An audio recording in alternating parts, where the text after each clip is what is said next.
Bonjour, je suis en face de vous en ce jour pour exprimer la volonté de Dieu, Jésus-Christ, le Dieu véritable. Et je précise à tous ceux qui nous font l'honneur de nous suivre ou de nous écouter que je suis l'envoyé du Seigneur Jésus-Christ pour porter un message cible à 3 catégories d'auditeurs. Premièrement, je suis envoyé prêcher Jésus-Christ à tous ceux qui ne le connaissent pas encore. Deuxièmement, je suis envoyé pour enseigner et entretenir tous les chrétiens victorieux. Et troisièmement, je suis envoyé pour exhorter tous les chrétiens tombés dans un péché ou dans un découragement. Donc, je suis envoyé en 3 directions, donc en 3 actions, c'est-à-dire prêcher, enseigner et entretenir et exhorter. Alors, la première catégorie qui ne connaissent pas encore le Seigneur Jésus, le texte de base que nous allons lire rapidement, Matthieu 16, le verset 18 à 19, je fais la lecture. Et moi, je te dis que tu es Pierre, et que sur cette pierre, je bâtirai mon église, et que les portes du séjour des morts ne prévaudront point contre elle. Verset 19 à je te donnerai les clés du royaume des cieux. Ce que tu liras sur la terre sera lié dans les cieux. Ce que tu délieras sur la terre sera délié dans les cieux. Alors, chers amis, vous voyez, Jésus fait un don précieux. Et le don, ce sont les clés du royaume. Les clés du royaume se trouvent en Jésus-Christ qui en fait le don à l'Église. Jésus se révèle à l'Église. Alors, si tu veux avoir le paradis, l'homme, ce qu'un homme cherche, ça s'appelle le paradis. C'est l'idéal d'un homme. Et cet idéal se trouve entre les mains de Jésus-Christ et il en a fait don à l'Église. Et il nous fait comprendre ce matin que les clés du paradis, qui est l'idéal, le paradis qui est l'idéal d'un homme, les clés se trouvent dans l'Église. Alors rapidement, cherche-toi à te présenter dans une église où le Saint-Esprit se révèle, où le Saint-Esprit a tout pouvoir. Et de là, donne-toi à Jésus-Christ. Confie-toi à Jésus-Christ. Alors, la bonne nouvelle, c'est que nous avons les clés du royaume. Mon ami, tu veux le paradis, qui est l'idéal de tout homme. Alors, les clés se trouvent à l'église. Les clés de comment on se répand se trouvent à l'église. Parce que pour que tu aies le paradis, ça commence par la repentance. De comment on se répand se trouve à l'église. De comment on devient saint, ça se trouve à l'église. De comment on abandonne la drogue, ça se trouve à l'église. L'église a les clés de comment on sort du boutage, de comment on sort de la prostitution. Tu es fatigué de la prostitution. La prostitution est devenue pour toi comme une drogue. Tu ne peux pas t'en défaire. Mais la bonne nouvelle, c'est que les clés pour t'en sortir se trouvent à l'église. Les clés de comment on fait pour être saint, de comment on fait pour se rendre agréable au Seigneur. L'église a été dotée par le Seigneur Jésus-Christ pour t'aider à devenir heureux. Cher ami, tu veux être heureux? Alors, jusque-là, tu n'as pas concédé l'église.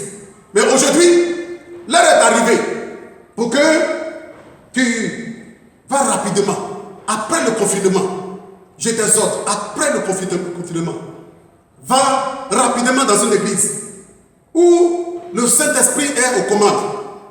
Et là, répands-toi et donne-toi à Jésus-Christ. L'heure à laquelle nous sommes, les portes sont encore ouvertes pour le salut. Mais un temps vient où tu ne pourras plus ouvrir la bouche pour te confesser, pour se repentir. Le salut se trouve dans la repentance. Tu peux parler aujourd'hui et en 3 jours, tu peux te retrouver dans le coma. Il n'est pas encore trop tard. Il est l'heure que tu viennes et que tu te remettes entre les mains du Seigneur Jésus-Christ. Tu viens de constater de par toi-même, en ce temps que nous traversons, comment la vie est fragile, la vie est précaire. Oui, l'église est confinée, confinée ou pas, l'église reste puissante. Confinée ou pas, retient que l'église reste puissante. Dans le passage que nous avons lu, la Bible nous dit que même la mort, âme suprême de Satan, n'a pas pouvoir d'arrêter l'église. Selon Hébreux 2, verset 14 à 16, celui qui se répand et qui vient à Jésus-Christ, il reçoit le statut d'enfant d'Abraham. Tel que tu es enfant d'Abraham, tu as le statut glorieux spirituel. Même si tu passes par la mort physique, mais tu ne mourras pas de la mort spirituelle. La mort spirituelle qui ouvre les portes pour le paradis. Voici la bonne nouvelle pour ceux qui ne connaissent pas encore Jésus-Christ. Et à la fin de ce temps d'antenne, je prierai pour vous. Nous continuons et la deuxième direction vers laquelle Jésus m'a envoyé, c'est vers les chrétiens victorieux. Les chrétiens, les acquis du Seigneur. Les chrétiens victorieux. Les acquis du Seigneur. Quand on est acquis, ce qui est précieux, quand on a fini par acquérir ce qui est précieux, il faut l'entretenir. Il faut le garder dans son état. Pour qu'il garde son éclat et son état. Pour vous, je suis envoyé pour vous entretenir sur 2 choses. Vous les chrétiens victorieux. Jésus m'a envoyé. Je me suis présenté dès la première prise d'antenne. Je me suis présenté comme envoyé de Jésus-Christ. Je suis envoyé pour vous présenter 2 choses. La disette et l'abondance. Pour vous, sachez que Dieu attire votre attention sur la disette et l'abondance.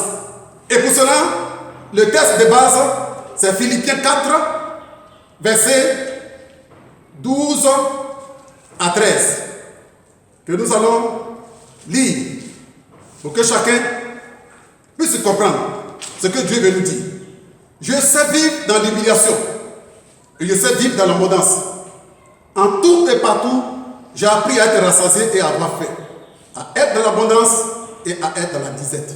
Je puis tout par celui qui me fortifie. Alors, nous pouvons tout par celui qui nous fortifie. Mais Dieu, au regard de ces passages, nous interpelle sur deux choses. Comme je l'ai précédemment dit, la disette et l'abondance.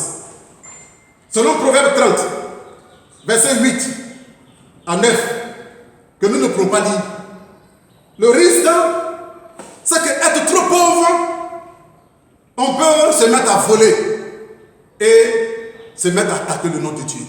Tu n'es pas chrétien, tu es chrétien puis tu voles. Quand on dit tu voles, quand on dit à quelqu'un tu voles, c'est que c'est Dieu qui est attaqué. Donc, il y a ici la disette peut éloigner de Dieu. La pauvreté peut éloigner de Dieu. Et l'abondance peut permettre à un homme de régner Dieu. Il dit, la pauvreté peut faire qu'on peut attaquer le nom de Dieu. Un homme qui est trop pauvre, on peut attaquer le nom de Dieu parce qu'il va se retrouver volé, en train de voler. Mais un homme qui est dans l'abondance peut se mettre aussi à régner Dieu. Alors, si Dieu t'a élevé, reste humble, reste accroupi. Frères et sœurs, les 2 états peuvent t'amener loin de Dieu. Et Dieu est venu pour t'enseigner et pour t'entretenir, pour ne pas que ces 2 choses t'éloignent de lui. Alors, en tant que chrétien, nous connaîtrons des périodes de gains et des périodes de pertes. Il faut qu'on le sache. Selon Paul, nous connaîtrons des périodes de gains et des périodes de pertes. Et au plan collectif comme aujourd'hui, nous connaîtrons des périodes d'épidémie, des périodes de bouleversement. Nous connaîtrons des périodes de pauvreté, des périodes de catastrophes naturelles, des périodes où nous aurons des luttes internes comme externes. Nous connaîtrons des bons et des mauvais jours. Mais Paul nous dit, en tout cela, il sait vivre dans chaque période. Vous, chrétiens victorieux, alors, dans les bons comme dans le mauvais jour, il y a possibilité. Il y a possibilité d'être bon. Il y a possibilité d'être encore dans les voies du Seigneur. En dépit de tout cela, nous avons l'assurance de notre Seigneur Jésus-Christ. Et à notre côté, notre Seigneur Jésus à notre côté reste toujours le même. Armons-nous de la pensée que Dieu ne peut pas mentir, selon Nombre 23, verset 19. Dieu n'est pas un homme pour mentir, ni fils d'un homme pour se repentir. Ce qu'il a dit, ne le fera-t-il pas? Ce qu'il a déclaré, ne les exécutera-t-il pas? Dieu déclare et il assure. Frères et sœurs, ayez foi en Dieu. En troisième direction, je suis envoyé pour exhorter ceux qui sont tombés et découragés. Dans ce confinement, ton découragement a pour cause un péché. Un péché dans lequel tu es entré et tu ne peux plus t'en sortir. On ne peut pas te décourager s'il n'y a pas une cause. Et la cause, c'est le péché. Tu passes tout ton temps à la télévision et à causer. Tu passes ton temps en train de bavarder. Tu as oublié de prier. Tu as oublié de mettre ta maison à la prière. C'est normal que tu te retrouves malheureux. Te voilà malheureux. Parce que tu ne priais pas. Cette jeune fille entre dans ta chambre. Et te voilà malheureux aujourd'hui. Alors, tu te retrouves découragé. Je suis envoyé pour te dire que tu peux encore vaincre. C'est ça ma mission. Tu peux encore vaincre. Tu peux te relever et te repentir devant Dieu dans la prière. Et Dieu t'attend. Reprends contact avec ton pasteur.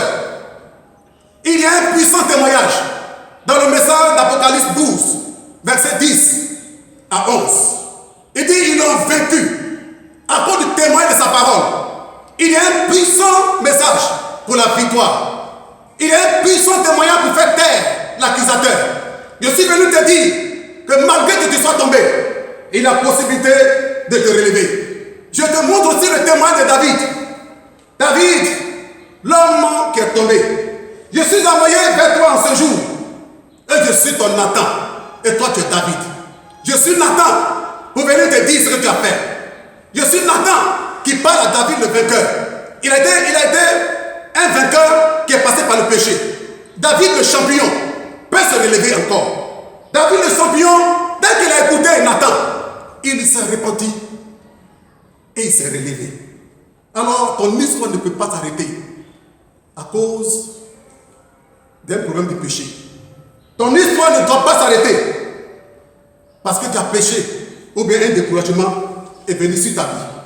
Tu peux finir ta vie spirituelle comme David a fini sa vie. La Bible nous dit David, malgré son péché, il est sorti vainqueur. Il a fini sa vie spirituelle. Heureux, rassasié de jour. Voici en fait les trois messages que je suis envoyé à porter dans ces trois directions pour que chacun se retrouve et qu'il soit relevé. Il soit encouragé, exhorté. Je suis venu prêcher, je suis venu enseigner, je suis venu instruire, je suis venu éduquer pour que chacun soit relevé dans les voies du Seigneur. Nous allons prier en direction de ces trois catégories de personnes. Père, je prie et je remets entre tes mains toutes ces personnes qui aient écouté ce message que tu m'as envoyé prêcher. Je prie que, parce qu'ils ont entendu et qu'ils ont confessé, je prie de les bénir, de les ramener à toi. Ouvre leur cœur, prépare-les. Dès que l'église sera ouverte, envoie-les, montre le chemin d'une église vivante, une église que tu approuves et que ces personnes se donnent et qu'ils soient convertis. Tous ceux qui se posent des questions victorieuses, les chrétiens victorieux, merci parce que en ce jour, tu entretiens le cœur, tu les stabilises à rester fermes, soit dans la disette, soit dans la pauvreté. Je prie encore pour tous ceux qui sont tombés. Ils peuvent être encore relevés comme tu as relevé David. Béni sois-tu parce que tu prouves ta grâce et ta bonté en ce temps difficile pour certains. Que la gloire te revienne au nom puissant de Jésus. Amen.